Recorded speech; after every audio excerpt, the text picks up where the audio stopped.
teammates talk about you as the gift God gave to sports. I would like to be in that body just one day and play baseball, just to see what it's like to run that fast, and when you get up there to swing that big bat he's got like a toothpick. He just may be the greatest athlete in the world. He's the only athlete ever to compete at all-star level in 2 professional sports. He's got world-class speed and enormous strength, coupled with surprisingly supple coordination that enables Bo Jackson, the outfielder for the Kansas City Royals, to drive baseballs up the Royal Road to oblivion. Here, in his first All-Star game, Bo hit a home run his first at-bat and went on to win the most valuable player honors for the game. Then, October comes around, and it's on to his part-time job with the Los Angeles Raiders. As a running back, he's the only player in NFL history to run more than 90 yards for a touchdown twice in one season, and his explosive ability excites even the opposing fans. You could hear the entire crowd go, in anticipation of greatness. There's never been that kind of anticipation of greatness since I've been playing the game, and that's 10 years. Many believe he is bound for the Hall of Fame in both baseball and football, something no athlete's ever done. And on Madison Avenue, he's already arrived. Don't I know you? His extraordinary 2-sport career has made him the most recognized and sought-after athlete spokesperson today. Now, where's that Tour de France thing? His commercial endorsements for Nike, AT&T, and Pepsi, among others, will earn him more than $4 million this year, in addition to his player salaries, which total another $2 million. Kansas City. At age 27, Bo has also arrived on the bestsellers list. He dedicated his new autobiography, entitled Bo Knows Bo, to the only person Bo says is stronger and more stubborn than he is, his mother. He guards his home life in Kansas City the way he guards the outfield at Royal Stadium. Bo Jackson is an intensely private person, but it's here with his wife Linda, a psychologist, and their 3 children that we saw what a natural Bo is off the field as a husband, father, and hobbyist. Bo loves his bow and arrows. Bo also loves his money sports and earns his handsome keep.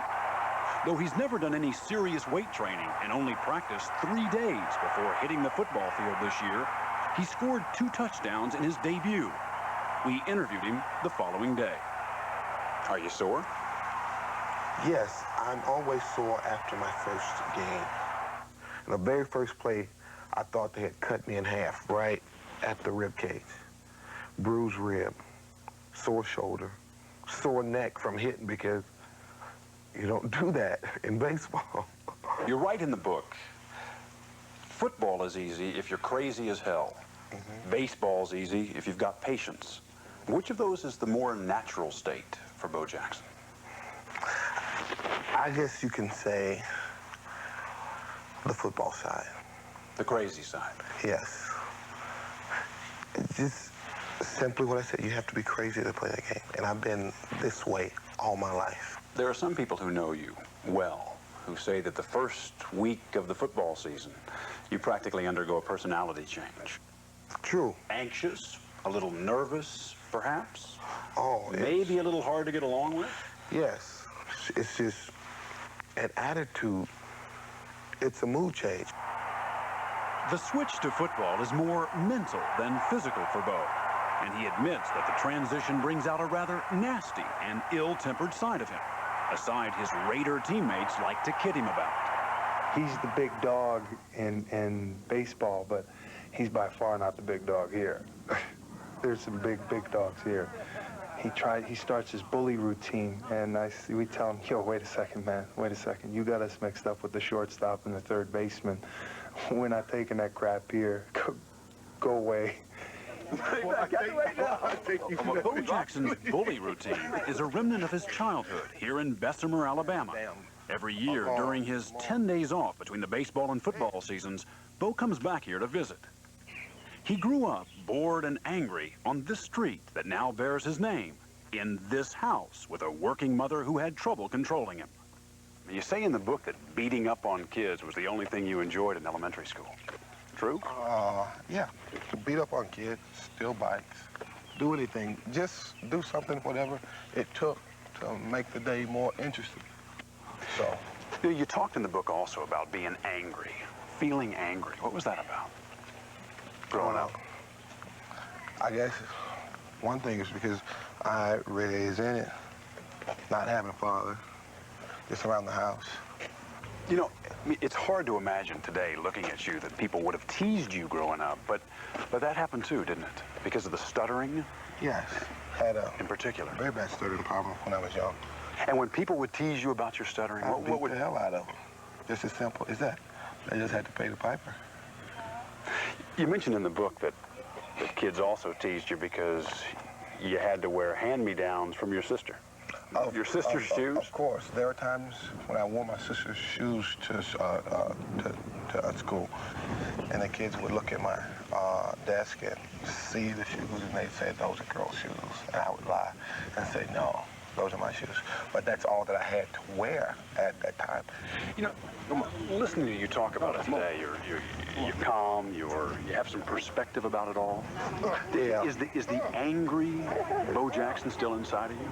No, I ended that chapter of Bo Jackson, the angry kid, because it wasn't getting me anywhere.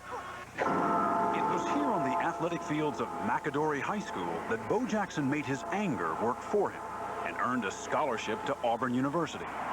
In 1985, he won the Heisman Trophy, awarded to college football's best player.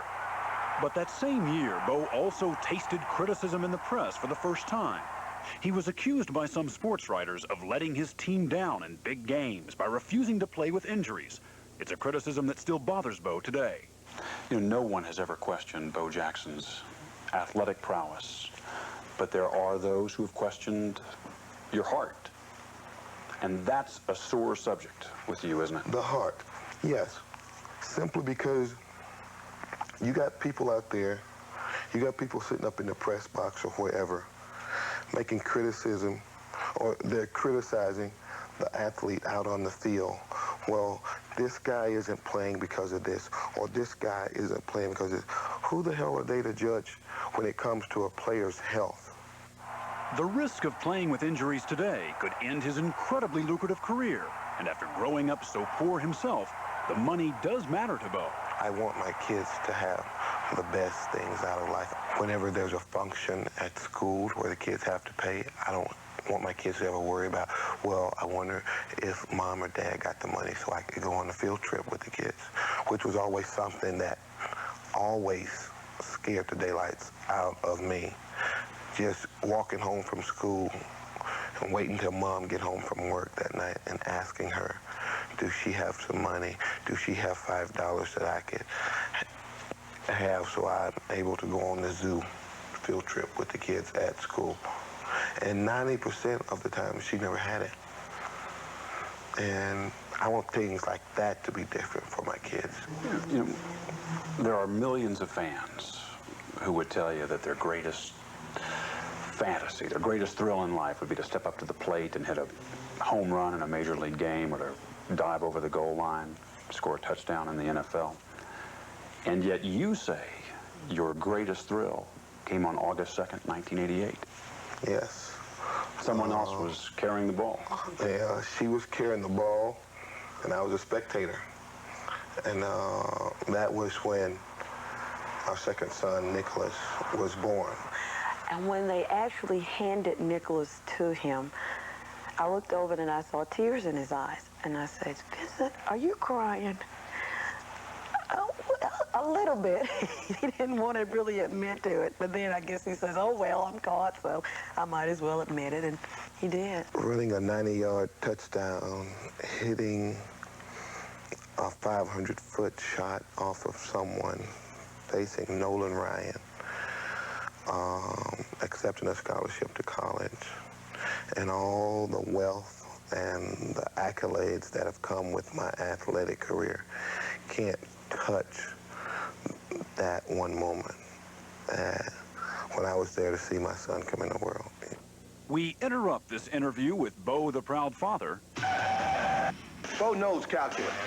for a final commercial moment with Bo, the intellectual, Bo knows all this stuff. which raises the question for Bo, the philosopher, about when he's going to give us mere mortals out here a break. What are you looking at? Nice toga.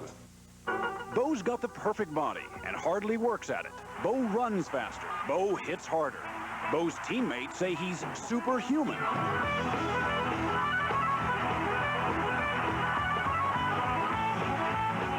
And now we're telling you he's an all-star family man, sensitive, caring, and faithful too?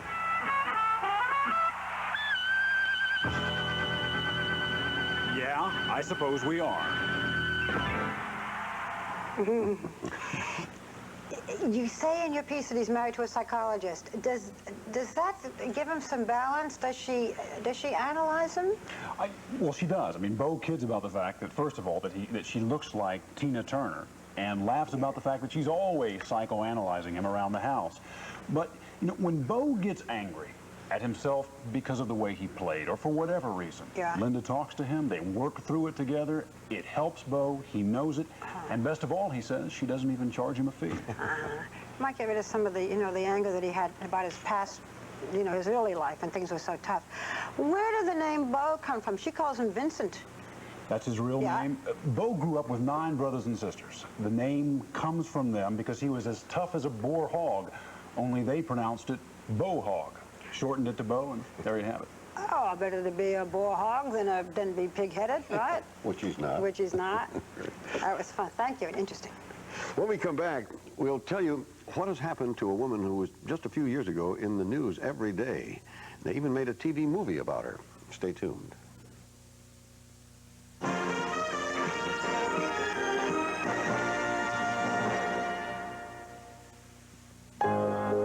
The Subaru Legacy is a lot larger than the older Subaru, but people still think we're small and boxy. The Subaru Legacy is plush and comfortable, but people still think we're just basic transportation. With 93% registered in the last 10 years, still on the road, we hope our old image wears out a lot faster than our cars do. The Remington microscreen shaves as close as a blade, or your money back. Hold it. The Remington microscreen is more than closeness. Listen.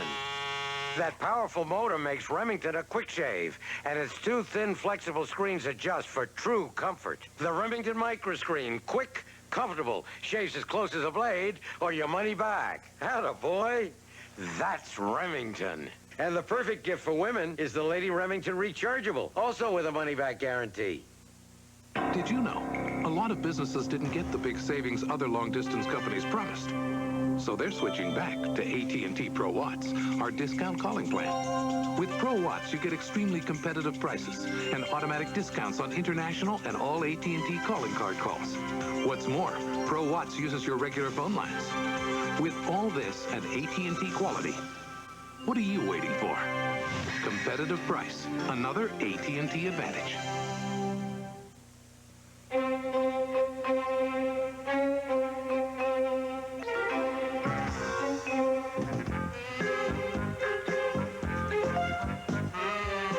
It's a good thing they have such a strong waistband. Thank goodness they're 100% combed cotton. And fortunately, they keep their comfortable fit. Because if they were anything less than BVD brand underwear, it could be a little embarrassing. BVDs, you're better off with them on. Starting Sunday. There's been another murder. A world premiere television event. It's coming! People magazine gives it a grade A. You killed my little brother. And now you're gonna pay. Richard Thomas and John Ritter in Stephen King's It. Starting Sunday.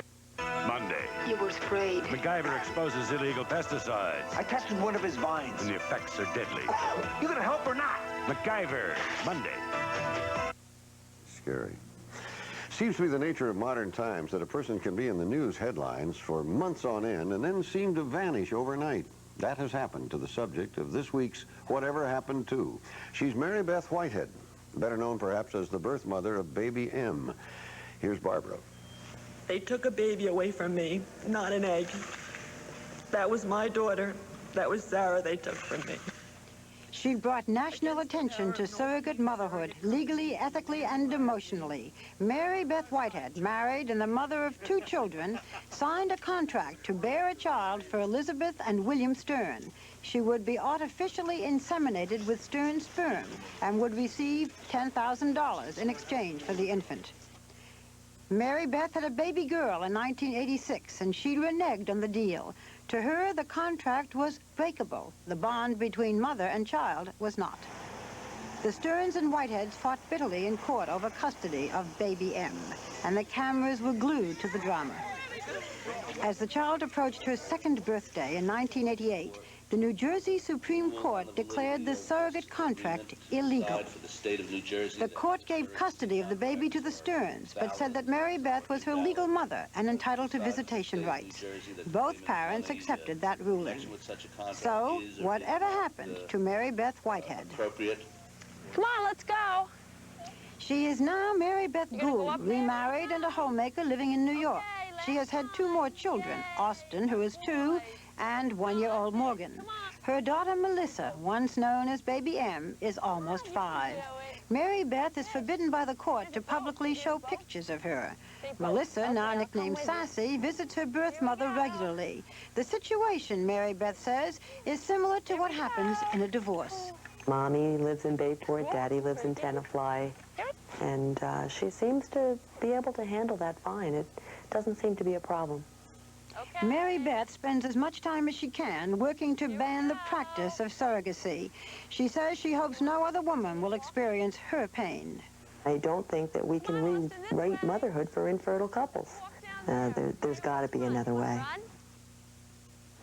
I guess in the interest of balance, we should point out that even though Marybeth says that she receives many phone calls and letters from surrogate mothers who feel as she does, there are situations in which it does work out that seem to work out satisfactorily for all concerned. It's complicated, though, isn't it? And it gets more so as there are more, discoveries and innovations in fertility practices.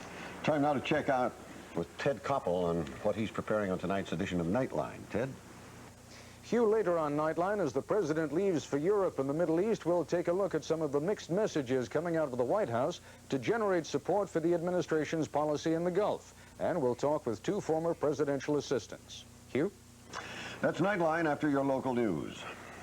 That does it. That's 2020 for tonight. Thank you for being with us. As always, we're in touch, so you be in touch. I'm Barbara Walters. And I'm Hugh Downs. And for everyone here, good night. We hope you have a good weekend and a happy Thanksgiving, and we'll see you next Friday. The nesting instinct is a desire to settle down. Say what? Couples become placid. In a Grand Am sedan? Get out of here. This thing's so quick, you'd never know it's a 4-door. They gladly repress their own desires. Dream on. Being sensible isn't boring in the Grand Am. My wife, Sue, always on the go, but she'll drop everything for Campbell's Chunky Soup. With delicious chunks of chicken and noodles, Chunky's quick to satisfy, so she can pick up right where she left off. Campbell's Chunky Soup, the satisfying stop that keeps you going. If your feathers have been ruffled by downdrafts in the market, get on board something big, safe, and secure. GetNet. It pays.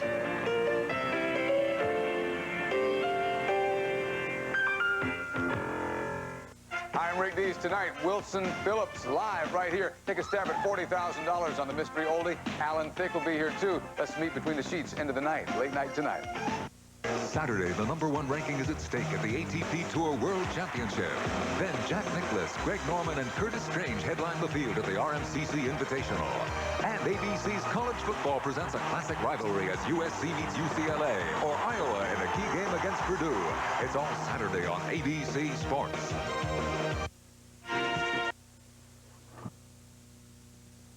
Before you go to work in the morning, get prepared. Watch Good Morning America for the latest news developments, the day's weather outlook, as well as tips for healthy living and financial security.